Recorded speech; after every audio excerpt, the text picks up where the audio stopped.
Hello everyone, and welcome back to another episode of Adoptions from the Heart TV. I'm your host, Amanda Aliberti. Today we've welcomed Kristen, who is a birth parent at Adoptions from the Heart, and she's going to talk to us about her journey.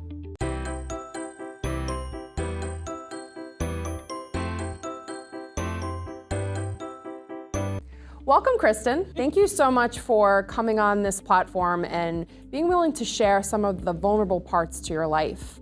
Why don't you start with when you first heard about Adoptions from the Heart and who you spoke with when you made that call? I was kind of really nervous in the whole situation, with adoption and, figuring out my options. So I really just looked it up and I was just like, okay, well, let's, try this avenue and see how it is. So you called into Adoptions from the Heart in 2008. At the time, you were how far along in your pregnancy? Oh, he was pretty big then. Probably the size of a beach ball. Were you nervous to call in? Did you know what you were gonna get out of this journey at that point? I was scared to death, honestly. I didn't really have the support I should have had, from family. I had some nice friends and my sister, and at the time my mom was kind of teeter-totter, and then, but since then she's a lot better with things, which is, things have gotten positive. But I think the number one question that people always want to know, why did you choose adoption for your child? To be honest, at the time, like I said, I was really unsure, and I just took advice from my grandmother. She said, just pray on it, and I did, and I just felt that that's what I was supposed to do. And after looking through, because you guys have a big book, you have a couple books. Of families, prospective adoptive families, yeah. You do, and it is not easy to choose through, because you look through and it gives you a summary of everybody, but like, I didn't really get to know who, the adoptive parents were till I actually met them, and I got to see how their heart is, and that's what I wanted to see. I wanted to see how they were as a person and how good they were as a person. It wasn't based on anything else, and hearing their story, it touched me here, deeply. And I'm forever grateful they shared that with me, because through their pain I was able to help them and do something that, for my son that I felt was the best for him as well. Yeah. How old were you at the time when you placed your son for adoption? I was 22, almost 23 at the time. And you were parenting a son at the time that you got pregnant with Cole? Yeah. Okay. It was not at all easy, and I remember those conversations that my stepdad he wasn't exactly very nice to me at all, pretty nasty, and I just was like, you know what? I was like, I gotta do this. You just didn't feel like you were in the place to be able to bring in another child and give them both the life that you wanted for them. Yes, I was struggling at the time, I'm gonna be honest. I didn't have a license, so we didn't have a car. I wasn't able to get back and forth. Sure. And I had a job, but I was walking everywhere. So trying to walk with two babies in the cold and everything else, I didn't want that life for him, And my oldest now, and he's like, Mom, I want to have a good relationship with my brother, and he was able to meet him whenever we did the whole adoption things and everything, and they went to you guys' the picnic? Yes. One of our picnics, yeah. We have an agency picnic every year, which is a nice place for adoptive parents and birth parents to come together to have a visit with the child. Yes, and we had a wonderful time there. They did face paintings and stuff, and I got some pictures from that they sent to me, and I just was like, this was a really good memory. But at the time, I still was trying to heal from all that. It's not an easy process, and I'm going to be the first to tell you, it is not an easy process. It's a forever decision, but it's a forever decision that when you do make it, and from my personal experience, and everybody is different, but from my own personal experience, I needed that extra time to heal, because I didn't have the supportive people there for me. I had, my sister, and thank God for Steph, because I don't know what I'd do without her. She was my rock from this agency. I I am so thankful for her. I never thought that I'd ever get that kind of experience from this agency, and she really was there for me. Yeah, I wanted to talk about that because it sounds like when you were pregnant, considering adoption, you had the right intentions of why you wanted to place, but didn't really have great support from everyone in your life, which is very common, right? I think people still tend to look down upon adoption as like second best, and why are you placing your child? Why are you quote unquote giving up your child for adoption? Talk to us about what it meant for you to connect with your social worker, Stephanie, and how she has provided support to you from the moment you met her up until now, which it's been 15 years. Yeah. Well, when I spoke to her, I mean, I was thankful. She was very kind, made me laugh. In situations where I was really hurting, I was, when she made me laugh, I'm just like, you know what, it's not that hard. I could do this, and it just, those days when even the hardest days that I had it, she was like, look, I'm here for you. She's like, vent whatever you need to vent out, and I did. And I felt a lot better, and even when I was signing the documents, I was like, this is gonna be really hard. And she said, it's still your choice. Nobody's pushing you to do anything. And I'm thankful for that because she let me know all of my options because, I talked to her about all of my other options. And I'm glad that she did that because, I felt like she was in my corner. And it's nice to feel that, like as a birth parent, it's nice to feel that you have somebody in your corner. And I'm sure it's also nice for, the adoptive families to have somebody in their corner. So you guys have for both. And they don't have to, nobody has to feel like it's so, a stigma or anything. And I'm glad I don't have that with, the adoptive family. I'm glad that, I'm gonna be able to see my son. I mean, it took some time, and I'm thankful they gave me that. I really am, because my life has changed since then so much, and I'm a lot happier now because I look back now, and I couldn't be a good parent at the time to both of my children in the situation I was dealing with. Didn't have supportive people, they were calling me all kinds of names and everything else.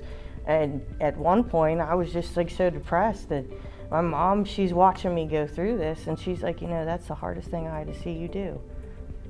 And she said, but look at how you grew. Actually talking to her afterwards about it, because before I came on today, I talked to her. I'm like, how do you feel about me doing this? And she's like, you get to tell your story, honey. She said, something you've been holding in for a very long time. Sure. And it gets emotional. I apologize if I'm gonna get a little emotional, but. So your son is 15 today. Yes. I think it's really great that we have the opportunity to speak to a birth parent that placed 15 years ago because you can kind of talk to our audience about what life is like long term as opposed to maybe just having placed a few years ago. I think you mentioned that there was a time that you took a step back and you needed to heal and you needed to grieve and you needed to go through your own just who you are and maybe move forward in your life in different ways. Talk to us about that time. The reason I asked that question is I think a lot of adoptive parents specifically may get frustrated by that and question it because they feel like, well, if the birth parent is taking a step back and they're not going to be involved in the open adoption for years, 2, 3, 5, however long it is, well, then that means that we're not going to have an open adoption with her and we're just going to kind of close this book and move on. But it sounds like for you, you took a pause, you worked on yourself, and then you came back into the relationship of open adoption and the family was ready for that. So talk to us about that and what that time period was like for you. Whenever I was dealing with a lot of stuff, and I was talking to Steph about it constantly, because obviously you need to keep the connection, with your caseworker and stuff, because if you don't, then it's just like, I feel like that it just can drop off. So I kept in constant contact with her, and I was trying to let her know, like, I need some time, like I really need some time, because what people don't tell you after, things is you can have postpartum depression. That can last a really long time, whether people believe it or not. I mean, that separation from a child that you just had, and I'm not going to say it's easy to just say, okay, I'm going to walk out of. That was probably the hardest walk that I have ever made in my entire life. But I will say this, knowing how happy they were and seeing their face, I knew I did the right thing. Like that's where I was with it. Everybody's like, well, what about you? What about you? And I'm just like, at that point, I'm like, it mattered to me. But I knew he was okay. That's what I was worried about. I didn't care about my own feelings at all. Well, and that's the sacrifice you make. And I think that's why Adoptions from the Heart really does stress the importance of birth parent services and support, because it truly is a sacrifice. The decision you made for your son to give him the life that you gave him, and you not care about your feelings in the process or how people were going to look at you, that's a sacrifice that you continue to live with for the rest of your life. It is. And so to deal with that afterwards, because, having another child, it reminded me of him every day. So I was missing him and everything else. So I ended up getting a therapist and being able to talk about those feelings and everything. And, I had her for a while, and she says, maybe let's try branching out. So I did a little, things kind of went a little more rough, but then there was a point that things started smoothing out for me. I was able, because I didn't have my own place whenever all this has happened. I was living with my parents, and obviously my stepdad wasn't happy about it, and it caused a lot of turmoil with them fighting, and I felt bad for my mom, so I got myself together. I got a car, I got my own place, I got a really nice job at the time, and I just kept progressing from that point. And I wanted to show my son that, look, I can come from absolutely nothing, and I can make you proud of me because of this. And I don't want him to think that I don't love him, because I do. I love him, so much. And his brothers are excited to see him, and they said, Mom, and they don't hold that against me either. They're like, Mom, you made some tough decisions in your life, and they said it had to be hard. And I said, it was very hard. And I said, and I hope you never have to make those decisions. I was like, learn from what I did, and that's, after that, things just progressively got better. I mean, my really good friend Steve introduced me to my husband, and my friend Alyssa, she was actually there for me through the stuff with, his dad and things. That was hard too. And she was a really good friend. And I had my friend Holly. She actually did adoption, but hers was closed. But I had her to talk to through things, and my little sister, she was like right there too. But I was just like, my sister and I, we're peas in a pod. And so today you feel confident in your choice. I do. Almost 15 years later, you're now married. Yes, never thought it would happen, but yes. And you're having an upcoming visit, I believe. Talk to us about your feelings you have leading up to this visit, because I think it's important for our audience to keep in mind how valuable these yearly visits are and what it means for you as a birth parent, because there are still people out there who think, well, you placed your child for adoption, why would you want to still have contact? Isn't that going to hurt you to go and see your child? So talk to us about what this visit means to you and why you want to see your son. I'm excited to see him because, it has been a while. I know it's going to be an emotional roller coaster. I mean, that's just, given with the territory, but to see how he's grown. I'm excited to see how he's grown. I've seen pictures of him. They all look so similar, and it's just like, man, you look so much like your brothers. And my oldest is like, Mom, he looks so much like you. I don't want to admit it, but it reconfirms for you Yes. why you made this choice Yes. 15 years ago. Yes. And to see that they're so happy, like that really, like, all the time melts my heart. Wonderful. And I'm just like, I really feel, my mom helped me, with that choice of the book a long time ago. We both looked through it, and she's like, well, what do you think? She's like, I'm not pushing you any way or another. And I was just reading down through it, and I'm like, this, and honest to God, what I said to her, I said, this sounds a lot like our family. I like them. And years later, you still feel that way. I do. I just feel it's an extension. Like, he has an extension of family now. He has a huge family now. Well, this is wonderful to hear. I think it's great to know that years later, you still feel that you made the right choice. And while it may have been hard at times, you know that you made the right decision. And to see your son happy and loved and cared for is a great feeling. I think it's also really nice to point out that years later, you still have such a great relationship with your social worker. I think people assume that as an adoption agency, we're only there for placement, right? We place your baby and then we're done with you. But the fact that Stephanie still checks in on you, really does care, shows what this means full circle. And I'm really happy that you have her in your corner and you have the adoption agency in your corner. Just as a final thought, I always like to ask birth parents if there's anything you want our audience to know about you, birth parents in general. I think it's truly remarkable that you came on this platform because this is heavy stuff. So I like to give you a moment to share anything that you feel like we haven't touched on or just something you want people to know about your journey. I think a big thing is, and I know we haven't talked about his birth father at all. I will say this about him. I don't hold him any ill grudge. And with time, that's the biggest thing. With time, it's still there. The pain will always be still there. But you learn how to cope with it better. And I think, in my personal experience, like, reach out to, places if you need to get that extra help.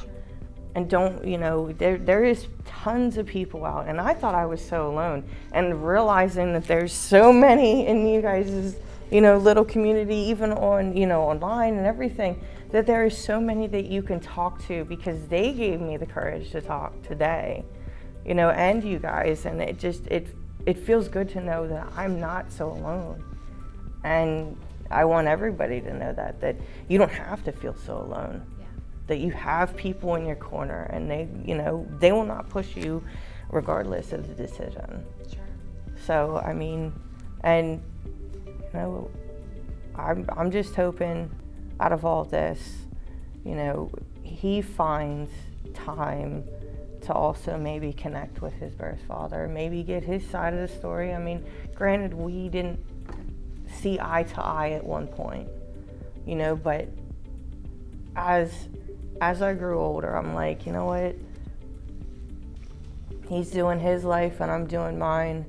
And I don't want to see, our son have an issue with either one of us, to know that at some point it's not easy for birth fathers either, and I feel that I'm at a place that I can forgive him for how he treated me, and well, I think it's great to hear that you have reached that point, right? And you're gonna let him go on his own journey too. And our agency has dealt with birth father conversations often. And if you wanna check out past episodes about birth fathers and what they go through, obviously everyone's experience is unique, but just hearing the birth father side of things. But I'm happy to hear that you kind of have close that chapter and like you're okay with it and you're ready for Cole to build his own relationship with his birth father when it's right.